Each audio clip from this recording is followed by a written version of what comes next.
Olá, meu nome é Mário, seja novamente bem-vindo ao Morgatório do Pássaro. Seres humanos, vocês estão lembrados daquela polêmica do Olavo de Carvalho com os fetos abortados e a Pepsi, toda aquela questão do Pirula ter respondido àquele comentário do Olavo de Carvalho? Pois é, isso é bem antigo, aconteceu lá em meados de 2012. E recentemente eu vi um sujeito defendendo o Olavo de Carvalho com o seguinte argumento. Segundo ele, o Olavo de Carvalho não deveria ter sido criticado como foi pelo Pirula, porque houve ali um processo de espantalho, né? O que foi criticado pelo Pirula não foi o verdadeiro argumento do Olavo, foi um espantalho que foi feito, porque o Olavo tinha feito uma hipérbole, ele tinha se expressado com esse recurso linguístico da hipérbole, portanto Pirula o interpretou ao pé da letra e com isso fez um espantalho do seu discurso e foi desonesto ao fazer isso. Bom, então eu fui observar novamente a frase do Olavo de Carvalho para verificar onde é que está essa hipérbole, né? Então o objetivo desse vídeo aqui é ir de encontro com essa hipérbole nesse comentário proferido lá atrás naquela época. Vamos lá? Então, antes de chegar no comentário do Olavo de Carvalho, é preciso relembrarmos alguns conceitos gramaticais. E para falar de gramática, é necessário elucidar também que não existe apenas essa gramática normativa que estudamos no ensino fundamental e no ensino médio. Tá? Existem vários tipos de gramática. Você vai encontrar aí a gramática universal, a gramática história, a gramática funcional, gramática gerativa, gramática descritiva.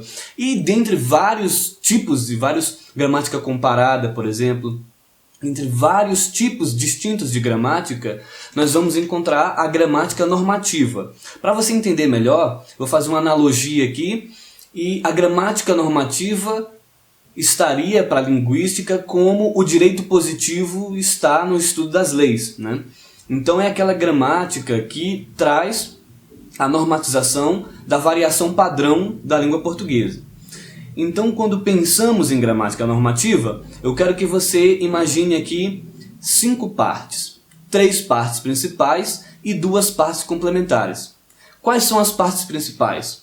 Fonética e fonologia, morfologia e sintaxe. Esse aí é o básico que se estuda em gramática e nós temos aí aquelas 2 partes complementares, que seriam o estudo da semântica e o estudo da estilística. E aqui é onde nós vamos nos concentrar, tá? Então não se preocupe com todos aqueles aspectos de fonética, morfologia, de sintaxe, de semântica.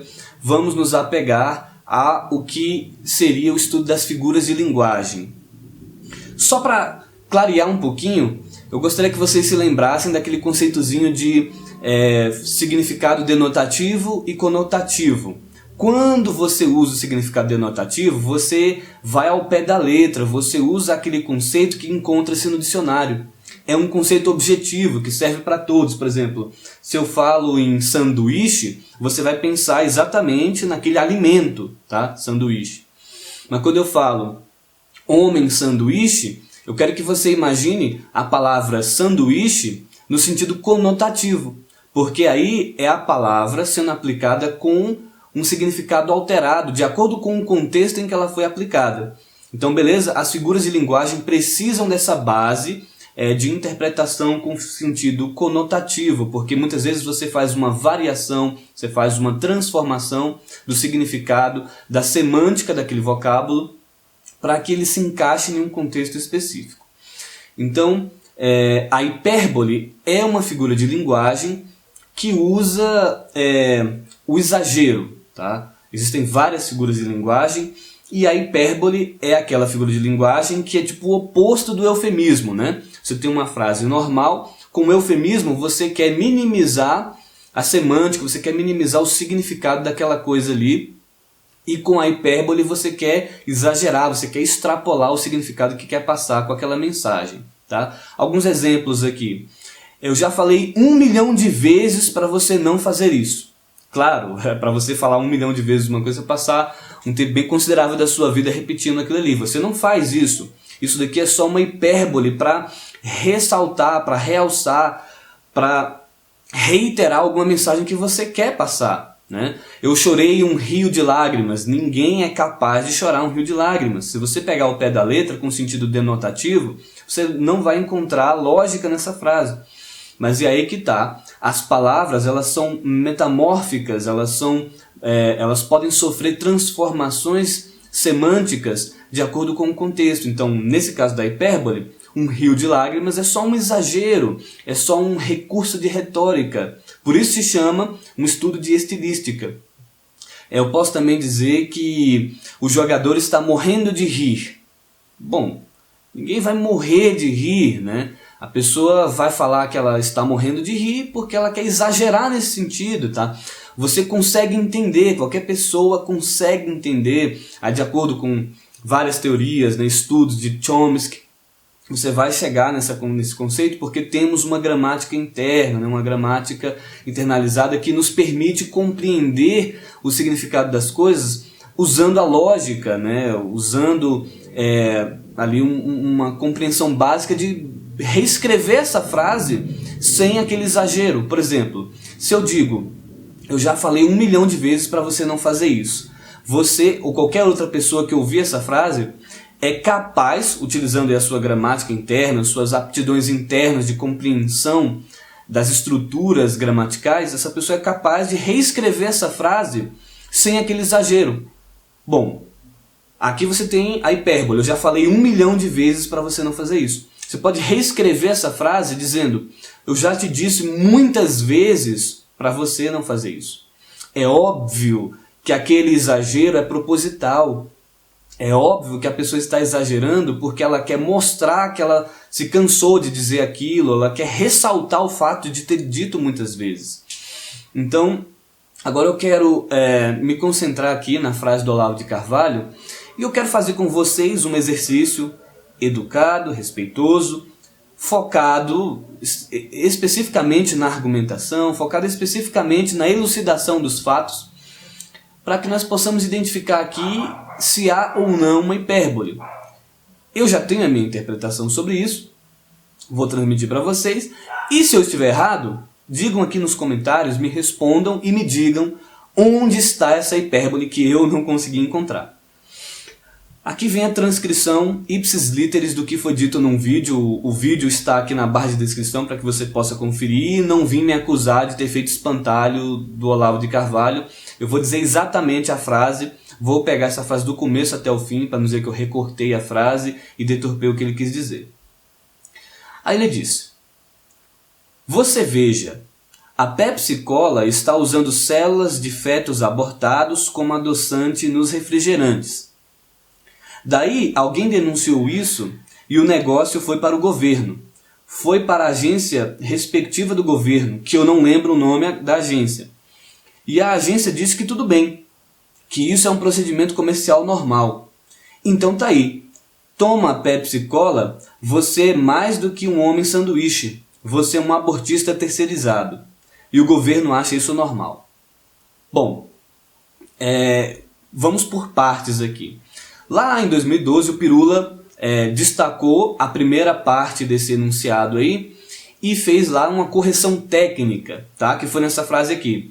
A Pepsi Cola está usando células de fetos abortados como adoçante nos refrigerantes. Então a correção que o Pirula fez foi nesse plural aí, né? Células de fetos abortados, não é uma questão de fetos abortados. São células do rim de um feto abortado, que foi abortado legalmente há várias décadas atrás, e ao invés de ser descartado e parar num lixo em alguma universidade, ele foi retirado ali algumas células do rim desse feto para ser feito estudos posteriores.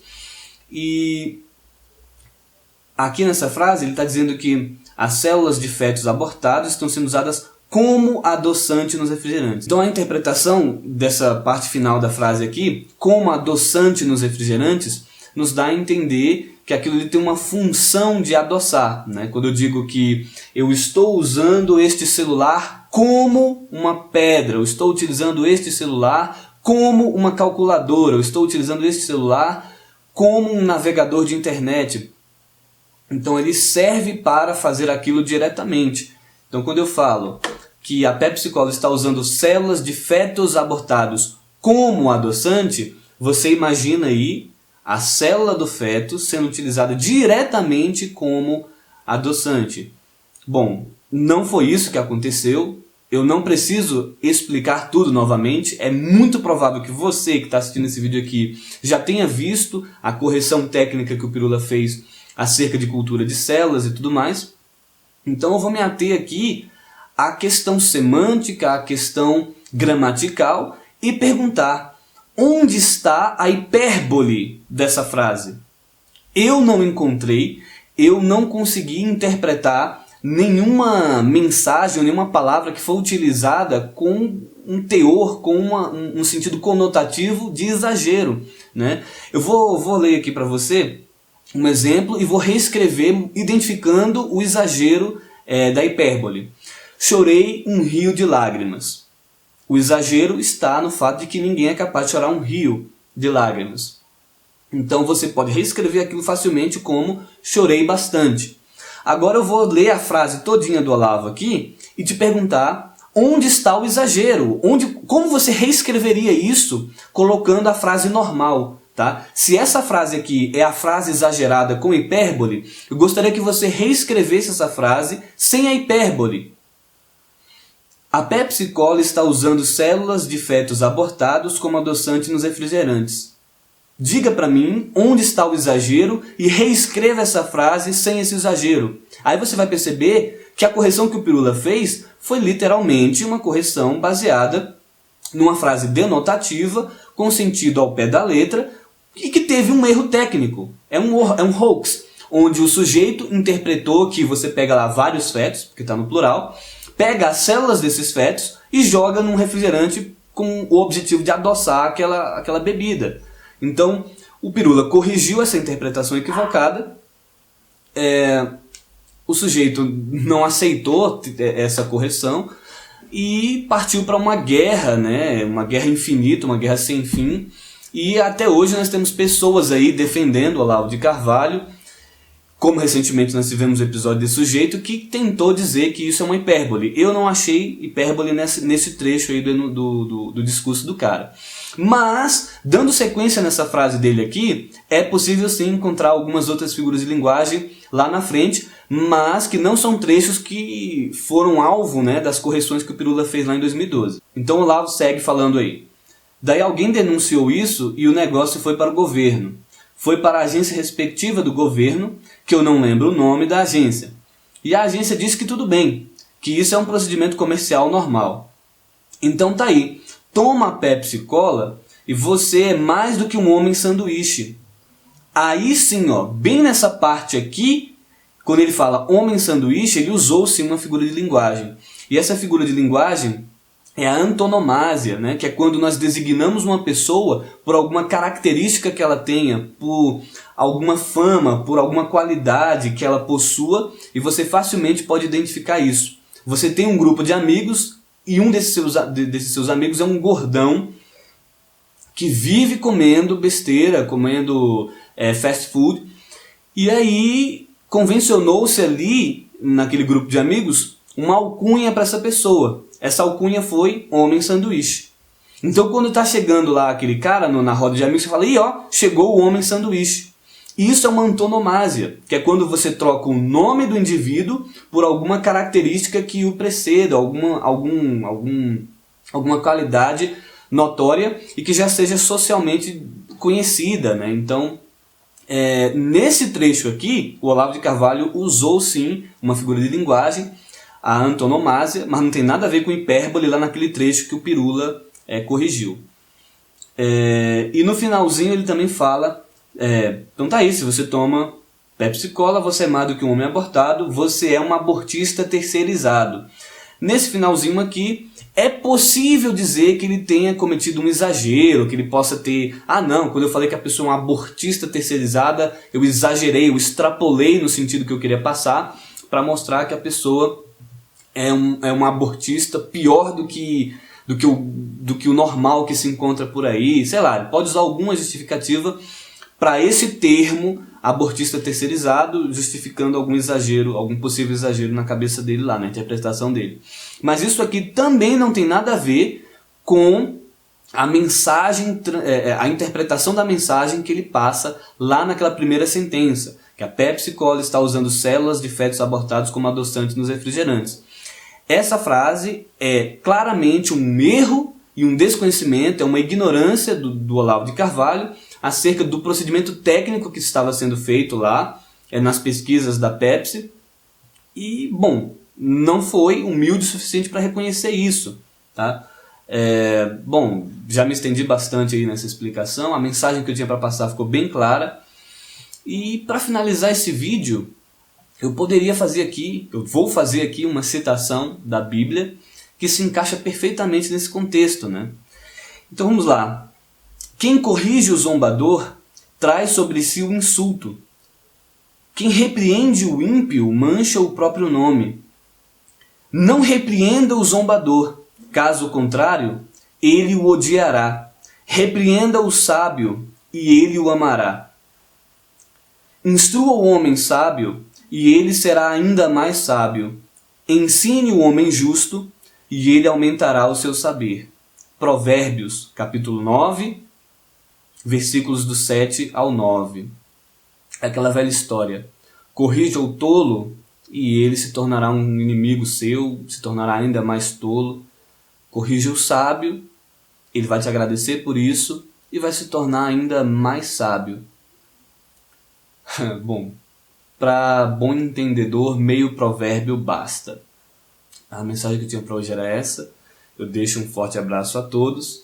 Reitero a minha pergunta: cadê a hipérbole? E falou!